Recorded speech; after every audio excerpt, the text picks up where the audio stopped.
제가 설교 전에 시 한 편을 짧은 시를 한번 읽어 드리겠습니다. 내가 지금 방황하고 있는 까닭은 사랑을 하기 시작했기 때문입니다. 내가 지금 헤매고 있는 까닭은 진실을 배우기 시작했기 때문입니다. 내가 지금 멀리 떠나고 있는 까닭은 아름다운 순간을 보았기 때문입니다. 지금 집으로 돌아갈 수 없는 것은 사랑을 알고 진실을 배우고 아름다움을 보았지만 나에게 믿음이 없는 까닭입니다. 여러분, 이 시는요 탕자의 노래라는 시인데요, 이 시의 저자는 여러분 잘 아시는 이어령 교수입니다. 이어령 교수는요 대한민국 초대 문화부 장관을 지내셨습니다. 그는 유명한 학자였을 뿐만 아니라 매우 성공한 작가였습니다. 그가 지금까지 쓴 책이 100여 권이 넘고요. 2022년에 세상을 떠나셨거든요. 떠나시기 전 바로 직전까지도 정말 왕성한 저작 활동을 하셨습니다. 세상은 문학 박사요, 교수요, 장관이요, 베스트셀러 작가인 이런 화려한 이력을 가진 그를 보고 한국이 낳은 정말 최고의 지성이다라는 찬사를 보냈습니다. 하지만 한국 최고의 지성인이라고 불리우는 이 이어령 교수는요, 안타깝게도 젊은 시절부터 무신론자였으며 줄곧 기독교에 대해서 적대적인 태도를 가지고 있었습니다. 그런데 그가 2007년에 갑자기 기독교 세례를 받게 된 겁니다. 그래서 이 일이 한국 교회를 정말 떠들썩하게 했습니다. 평생을 무신론자로 살아왔고 이 교회, 기독교에 대해서 항상 적대적인 태도를 취해왔던 그가 어떻게 기독교인이 되었을까? 많은 사람들이 그의 회심을 궁금해했어요. 여러분, 그가 하나님을 영접하게 된 것은 바로 그의 딸 이민아 씨 때문이었습니다. 이어령 교수의 장녀로 태어난 이 이민아 씨는요, 한국에서 대학을 졸업하자마자 미국으로 건너가서 법학을 공부하고 나서 변호사가 됐습니다. 미국 변호사. 이때까지만 해도 그녀의 인생이 아버지와 같이 정말 평탄하게 이제 이어질 거다, 이렇게 생각을 했어요. 이제 얼마 지나지 않아서 그녀가 남편과의 이 불화로 인해서 이혼을 하게 됩니다. 여기서 끝이 아니라 첫째 아들은 원일모를 병에 걸려서 죽게 됐고 둘째 아들은 자폐증에 걸렸어요. 뿐만 아니라 이민아 씨도 스스로 암에 걸려가지고 이 정신적으로 육체적으로 큰 어려움을 겪게 된 겁니다. 그래서 자폐증인 아들을 치료하기 위해서 이 하와이에 있는 병원에 갔는데 이 이민아 씨에게 이 현지 의사가 뭐라고 이야기하냐면, 당신 눈에 있는 망막이 파열돼서 당신 얼마 지나지 않으면 시력을 모두 잃고 장님이 될 거라고 이야기를 하는 거예요. 이 소식을 들은 이어령 교수가 얼마나 큰 충격을 받았겠습니까? 곧바로 비행기를 타고서 하와이로 딱 갔어요. 그리고 딸을 딱 만나자마자 눈물이 흐릅니다. 흐를 수밖에 없죠. 암에 걸려서 고생하던 딸이 이제는 실명까지 한다고 하니까 이 아버지의 마음이 찢어지지 않겠습니까? 그는 도저히 이 비참한 현실을 받아들일 수가 없었어요. 근데 딸이 아버지한테 그러는 거예요. 아버지, 저 따라서 여기 현지에 있는 교회에 한 번만 같이 가자고, 예배 한 번만 같이 가자고. 그래가지고 이어령 교수가 믿음이 없는데 딸을 따라가지고 그 교회에 간 겁니다. 예배가 끝난 후에 이어령 교수가 자기도 모르게 이 교회 바닥에 엎드려서 무릎을 꿇고 이게 눈물 흘리면서 하나님께 기도하기 시작하는 거예요. 제발 자신의 딸의 눈을 고쳐달라고. 이 눈을 고쳐주시기만 하면 자신의 남은 삶은 하나님께 내가 헌신하겠다라고, 이런 서약을 했습니다. 근데 놀랍게도 얼마 후에 이 실명 위기에 처했던 이민아 씨의 시력이 정말 기적적으로 아무런 수술과 어떤 치료 없이 온전하게 회복이 된 거예요. 놀라운 기적이 일어난 거죠. 그래서 이어령 교수가 그의 서약대로 이제 하나님을 영접하게 되었다는 겁니다. 철저한 무신론자였던 이 이어령 교수가 하나님을 만나게 된 것은 그의 딸 때문이었습니다. 더 정확하게 말하면 딸의 질병 때문에 하나님을 만나게 된 거예요. 만약 그의 딸의 질병이 없었다면 과연 이 이어령 교수가, 이 세상에서 잘 나가던 이어령 교수가 자신의 자존심을 꺾고 하나님을 만날 수 있었을까? 그 앞에 무릎 꿇고 엎드릴 수 있었을까? 만약 그의 딸이 미국에서 아무 탈 없이 무난하게 살았다면 저는 아마도 이어령 교수는 아직까지도 하나님을 거부한 채 무신론자로 살다가 세상을 떠났을 거다라는 생각이 듭니다. 여러분, 몸이 아프거나 중요한 시험에서 떨어지거나 실직을 하거나 사업에서 실패하거나 소중한 사람과 헤어지는 일들이, 이런 고통스러운 일들이 우리의 삶 속에서 종종 일어납니다. 그리고 이런 일들은 우리에게 말할 수 없는 정말 큰 고통을 줍니다. 하지만 이 고통들을 통해서 하나님을 만나게 되는 계기와 통로가 되기도 합니다. 하지만 여러분, 이런 어려움과 고통이 있다고 해서 이게 다 하나님을 만나게 되는 것은 아닙니다. 고통을 겪는다고 해서 모두 하나님의 능력을 경험하게 되는 거 아니라는 것이죠. 오늘 말씀을 살펴보면 이런 어려움과 고통 가운데 우리가 하나님의 능력을 경험하기 위해서 우리에게 필요한 것이 두 가지 있다는 걸 발견하게 됩니다. 첫 번째가 뭐냐면 겸손함이 필요하다는 겁니다. 오늘 본문에 등장하는 이 회당장 야이로라는 사람이요, 이 이어령 교수와 정말 비슷한 처지에 처해 있었습니다. 누가복음 본문에는 이 사건이 일어나는 곳이 정확히 어디인지 쓰여 있지 않는데, 다른 복음서 보면 이 사건이 어디서 일어났냐면 이 갈릴리에서 가장 큰 도시였던 가버나움에서 일어났습니다. 가버나움은 이 당시 어떤 곳이냐, 로마의 군대 주둔지가 있던 곳이고 로마의 국세청이 있던 정말 번화한 도시였어요. 그러니까 야이로가 이 큰 도시에서 회당장이라는 겁니다. 회당장. 이 당시에 회당은 뭐냐, 유대인들의 종교적 사회적 삶의 중심지예요. 그래서 이 회당장은 이런 회당을 대표하는 사람이잖아요. 그래서 어떤 사람이 회당장이 되느냐, 부유한 귀족이나 아니면 학문이나 명성이 뛰어난 인물 중에서 이 회당장을 선출을 하는 겁니다. 그러니까 이러한 관례로 봤을 때 야이로라는 사람은 어떤 사람이냐, 가버나움, 그 큰 도시 가버나움에서 사회적으로 매우 성공한 인물이었다는 겁니다. 이 야이로라는 인물이. 이런 야이로에게 12살 된 딸이 있었는데 이 딸이 똑같이 병들어 죽게 된 거예요. 이민아 씨처럼. 야이로는 딸을 데리고서 수많은 의사들을 찾아다녔는데 아무도 그 딸의 병을 고치지 못하는 겁니다. 그러던 중에 예수님이 자신이 살던 가버나움에 오셨다는 소식을 듣고 이 야이로가 예수님께 나아가 그 앞에 엎드려 제발 예수님 내 딸의 병 좀 고쳐주세요 라고 간절하게 간청했다는 게 오늘 스토리 아닙니까? 여러분, 그냥 이렇게 읽으면 이 전개가 너무나 자연스럽게 읽혀지죠. 아버지가 딸이 아프니까 당연히 간구할 수 있지, 자연스러운 것 같지 않아요? 그런데 이 당시의 상황을 우리가 자세히 한번 살펴보면 야이로의 이런 행동은 매우 특별한 행동이었다는 것을 우리가 발견할 수 있습니다. 여러분, 당시 회당을 책임지고 있는 이 회당장들의 출신이 대부분 뭐냐면 바리새인들이에요.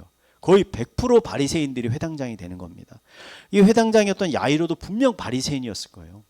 근데 예수님이 이 땅에 오셨을 때 예수님을 환영한 사람도 있지만 예수님을 오히려 미워하고 시기하고 배척한 사람들도 있습니다. 대표적인 사람들이 바로 이 바리새인이었다는 거예요. 그래서 이 바리새인들은 어떤 사람들입니까? 스스로 율법의 전문가라고 생각하잖아요. 권위를 가진 사람들. 그래서 이 바리새인들은 목수 출신이신 예수님을 무시하고 배척했습니다. 그들은 어떻게 결의를 했냐면 예수님과 교제하는 사람은 유대교에서 아예 쫓아내버리겠다. 우리 사회에서 그냥 내가 쫓아내버리겠다. 이렇게 맹세를 한 거예요. 그래서 아주 소수의 사람들만이 예수님과 교제를 하는 겁니다. 이 바리새인 중에. 이런 교제도 어떻게 하냐면 남들에게 들키지 않게 니고데모처럼 늦은 밤에 남들이 보지 않을 때 몰래 찾아와서 예수님과 교제하는 거예요. 바리새인들이. 그런데 오늘 어떻습니까? 이 야이로는 밝은 대낮에 수많은 사람들이 모여있는 공개된 장소에 예수님 앞에 나아간 거예요. 그리고서 자신의 모든 체면과 지위와 사람들의 시선들 이런 거 다 내려놓고 정말 그냥 겸손하게 엎드려져서 예수님 제발 내 딸 좀 고쳐주세요 라고 간청을 했다는 겁니다. 여러분, 이게 당시에 바리새인들에게 매우 특별한 일이고 충격적인 일이었다는 겁니다. 사실요, 여러분, 야이로가 예수님을 오늘 처음 본 게 아닐 겁니다. 아니었을 거예요. 왜냐하면 예수님이 3년 동안 공생에 활동을 하셨는데 대부분 활동을 어디서 하셨냐면 갈릴리에서 하셨어요. 갈릴리. 그리고 갈릴리 중에서도 어디서 사역을 많이 하셨냐면 이 가버나움에서 많이 하셨어요. 그래서 예수님의 제자 중에 마태도 가버나움 출신이죠. 베드로와 그 동생, 그다음 그 동료들 다 가버나움의 어부 출신입니다. 그러니까 예수님이 가버나움에 한두 번 오신 게 아니에요. 주 사역 무대란 말이에요. 여러분 갈릴리 크기가 얼마나 작은지 아십니까? 갈릴리 크기가 우리나라 경상북도의 3분의 1만 해요. 3분의 1. 이런 곳에서 3년 동안 계속 오가면서 사역을 하셨는데 야이로가 예수님을 못 봤을 리가 없어요. 이전에도 여러 번 본 겁니다. 예수님이 행하시는 이적과 설교를 그가 분명히 봤어요. 근데 지금까지 그가 예수님께 나아가지 않았다는 거예요. 이유는 하나입니다. 그가 바리새인으로서 예수님과 거리를 두고 있는 거예요. 그랬던 그가 오늘은 예수님 앞에 엎드려서 간청을 하게 된 겁니다. 왜입니까? 그의 딸의 병 때문이에요. 지금껏 자신이 믿고 따르던 모세의 율법이 모든 것을 다 해결해 줄 거라고 믿고 살았는데 딸이 병이 나니까 그 율법이 아무런 소용이 없는 거예요. 아, 이게 아무런 소용이 없구나. 내가 예수님을 만나야 되는구나 라는 생각이 드니까 예수님 앞에 겸손한 마음을 가지고 나아갈 수 있게 되었다는 겁니다. 여러분, 고난과 고통이 무조건 나쁜 것 아닙니다. 이런 어려움은 오히려 우리의 마음을 낮추고 겸손하게 만들어서 우리로 하여금 하나님께 나아갈 수 있는 길을 열어주기도 하는 것이죠. 여러분, 우리 시편 17절 말씀 한번 읽어볼까요? 한번 읽어보겠습니다. 시작. 여호와여, 주는 겸손한 자의 소원을 들으셨사오니 그들의 마음을 준비하시며 귀를 기울여 들으시고. 아멘. 여러분, 신구약 성경 모두가 동일하게 증거하는 건 뭐냐면 언제나 어떤 사람이 하나님의 은혜를 경험하게 되느냐? 겸손한 사람이 하나님의 은혜를 경험하게 된다는 것입니다. 아멘이십니까? 여러분, 하나님이 의사시고요. 여러분이 환자라고 한번 생각해 보시기 바랍니다. 여러분이 하나님을 만나서 여러분의 병을 잘 고침받기 위해서 여러분에게 필요한 것이 무엇일까? 많은 지식이나 좋은 학벌이나 아니면 돈이나 명예, 권력입니까? 이런 거 있으면 잘 치료받을 수 있습니까? 여러분, 아닙니다. 의사 입장에서 치료하기 가장 좋은 환자는 어떤 환자냐? 의사를 신뢰하는 환자예요. 겸손하게 의사에게 자신의 모든 질병을 내어 맡기는 환자. 그래서 의사의 지도대로 잘 순종하며 따라갈 수 있는 환자가 의사 입장에서는 가장 잘 치료받을 수 있는 환자라는 거예요. 여러분, 삶에 찾아오는 고난과 고통 가운데 여러분 좌절하지 마시고요. 낙심하지 마시고 오히려 그 어려움을 하나님을 만나는 기회로 삼으시기 바랍니다. 분명 하나님이 여러분에게 놀라운 회복의 은혜를 부어 주실 것입니다. 뿐만 아니라 여러분을 이전보다 더 강건케 하실 것입니다. 우리 옆에 분에게 이렇게 권면합시다. 고난은 은혜의 통로입니다. 아멘. 하나님의 은혜를 경험하기 위해서 우리에게 필요한 것 두 번째는요, 여러분, 믿음입니다. 믿음이 필요해요. 본문을 보면 예수님이 야이로의 간청을 들으시고 그의 집으로 발걸음을 돌리셨어요. 근데 성경을 읽다 보면 가는 도중에 12년 동안이나 혈루병으로 고생하던 그 여인이 잠시 예수님의 이 옷깃을 만지잖아요. 그 사건 때문에 중간에 예수님이 멈춰서고 시간이 지체된 겁니다. 예수님이 이 여인과 대화하고 있는 도중에 야이로의 집에서 한 사람이 찾아왔습니다. 뭐라고 말합니까? 우리 8장 49절 말씀 한번 읽겠습니다. 시작. 아직 말씀하실 때 회당장의 집에서 사람이 와서 말하되 당신의 딸이 죽었나이다. 선생님을 더 괴롭게 하지 마소서 하거늘. 자, 그는 야이로의 딸이 이미 죽었기 때문에 더 이상 예수님을 모시고 올 필요가 없다라고 말합니다. 이 말을 들은 여러분, 야이로의 심정이 어땠을까요? 정말 큰 낙심과 절망에 빠지고 말았을 겁니다. 정말 자신의 모든 걸 다 내려놓고 힘들게 겸손하게 예수님께 나아갔는데 지금 내가 했던 이 모든 것이 다 헛것이 됐구나. 헛일이 됐구나. 다 끝났구나. 이제 끝이구나. 이런 생각 들지 않겠습니까? 근데 이때 야이로의 생각을 아신 예수님께서 야이로에게 이렇게 말씀하시는 거예요. 50절 말씀도 한번 읽겠습니다. 시작. 예수께서 들으시고 이르시되 두려워하지 말고 믿기만 하라. 그리하면 딸이 구원을 얻으리라 하시고. 아멘. 여러분, 이 말씀 아멘이시죠? 예수님이 절망하고 있는 야이로에게 뭐라고 말합니까? 믿기만 하라. 제발 믿음을 가지라. 그리고 포기하지 말라. 라고 말씀하시는 거예요. 그리고 야이로를 데리고 그의 집으로 가는 겁니다. 여러분, 여기서 예수님이 요구하시는 믿음은 어떠한 믿음입니까? 하나님이 원하시기만 하신다면 하나님은 무슨 일이든 하실 수 있다라는 믿음이에요. 그런 능력을 가지고 계시다는 믿음, 제한이 없는 믿음을 말하는 겁니다. 여러분, 우리는 하나님을 믿되 어떤 하나님을 믿어야 되냐면 무한하신 하나님을 믿어야 되는 겁니다. 무한하신 하나님. 세상 사람들은 이렇게 말하죠. 믿으려면 적당히 믿어야지. 적당히 믿어야지. 너무 믿으면 광신자 된다. 이렇게 얘기하죠. 여러분, 이런 비난 잘못된 것입니다. 성경을 읽어보세요. 너무 믿어서 문제가 되는 경우는 거의 없습니다. 문제는 항상 적당히 믿어서 문제가 되는 거예요. 적당히 믿어서. 믿되 적당히 믿으면 어떻게 되느냐? 이게 균형 있는 신앙이 되는 게 아니라 오히려 믿음이 없는 것입니다. 본문에서 이런 신앙을 가진 사람들이 등장하는데 첫 번째 인물이 야이로의 딸의 죽음을 전하러 온 그 사람이었어요. 그는 허겁지겁 달려와서 이 딸의 죽음을 알렸습니다. 그리고는 더 이상 예수님을 귀찮게 하지 말라고 이렇게 얘기하는 거예요. 여러분, 이 사람의 말이 겉보기에는 예수님을 위하는 것 같지만 사실 이 이면에는 어떤 마음이 있는 겁니까? 예수님도 아무리 뛰어난 능력을 가져도 죽은 사람은 살릴 수 없어.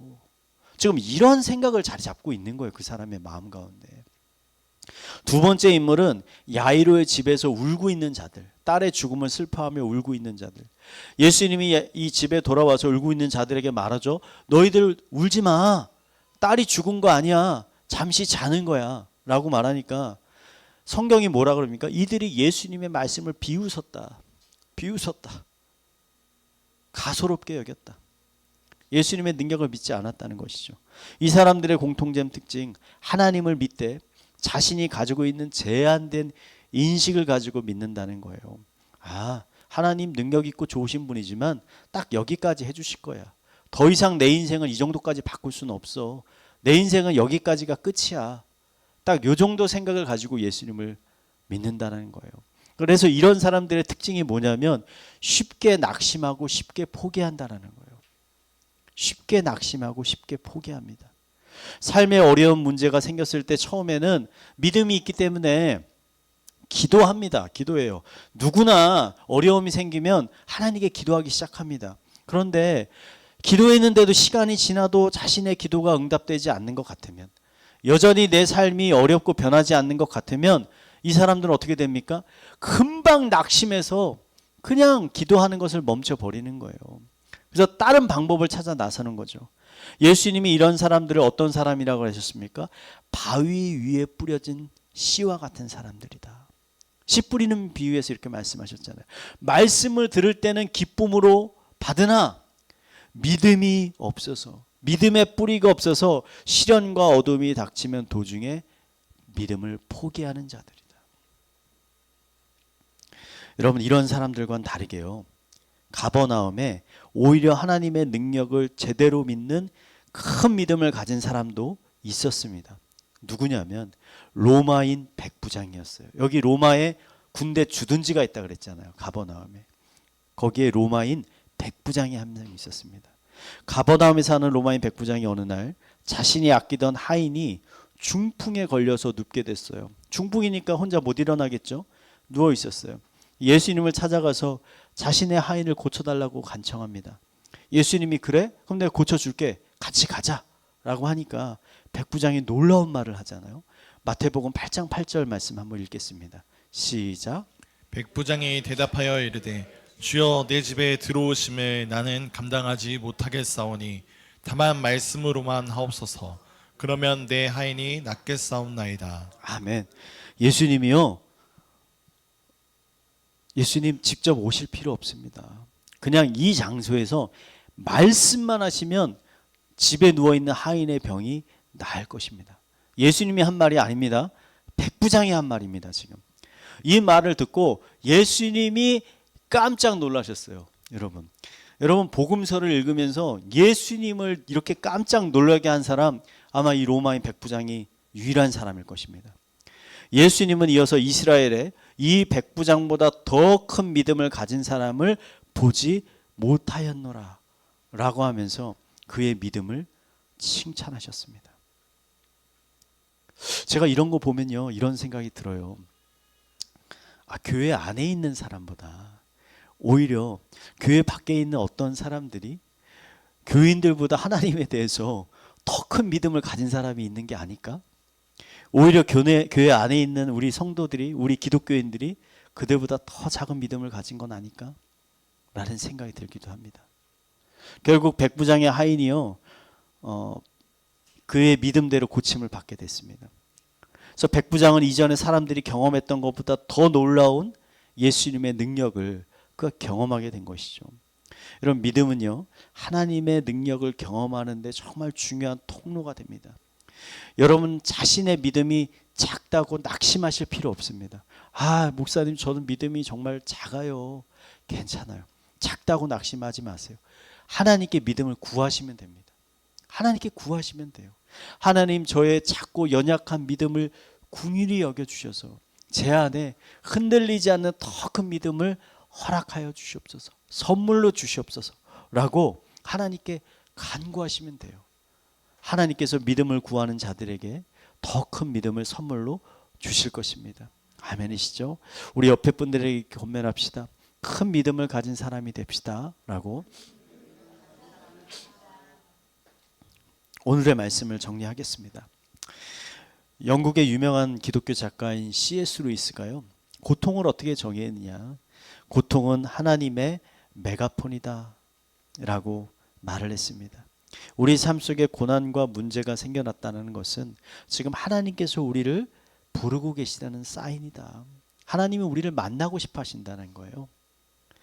이사야 55장 6절 말씀엔 너희는 여호와를 만날 만한 때에 찾으라, 가까이 계실 때에 그를 부르라 라고 말합니다. 이사야 선지자는 뭐라고? 하나님을 만날 만할 때에 찾으라고 하는 거예요. 하나님이 가까이 계실 때 그를 부르라고 하는 거예요. 그럼 여러분, 언제가 하나님을 만날 만한 때고 언제가 하나님이 가까이 계실 때입니까? 내 삶에 내가 해결할 수 없는 큰 어려움과 고난이 발생했을 때가 바로 그때라는 거예요. 그때가 하나님을 만날 만한 때고, 그때가 하나님이 내 가까이에 계실 때예요. 다른 때가 아니라. 내가 형통해서 잘 먹고 잘 살고 아무런 근심이 없을 때가 하나님이 가까이 계실 때가 아니라, 어려울 때, 고통 가운데 있을 때, 이때 하나님이 내 가장 가까이 계신다는 거예요. 절망과 낙심에 빠져 계지 마시고요, 여러분, 문제에 함몰되지 마시고 눈을 들어서 하나님을 그때 바라보기 바랍니다. 하나님께 그러고 나아가시기 바랍니다.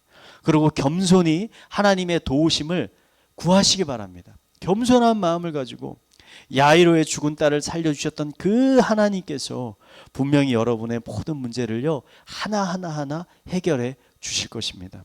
그리고 여러분의 마음에 다시 기쁨과 평안을 회복시켜 주실 것입니다.